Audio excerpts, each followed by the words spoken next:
هو فعلا يا بابا اللي بيجي بسهولة بيروح بسهولة؟ لا يا ابن المثل ده غلط. ما عندك امك اهي جت بسهولة وما بتروحش اصلا. طب انا عايز فلوس عشان انزل مع اصحابي. انت عارف يا ابني ان كتر الفلوس بتجيب صداع. مش مشكلة هاخد بنادول.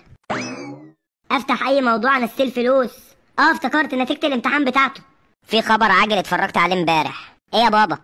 ارتفاع اسعار الشباشب بسبب ظهور نتائج الامتحان. ازيكم عاملين ايه؟ ماما هو اللي بيجي بسهولة بيروح بسهولة؟ ايوه طبعا يا حبيبي. امال بابا بيقول المثل ده غلط عشان انت جيتي بسهولة وما بتروحيش اصلا. السلام عليكم.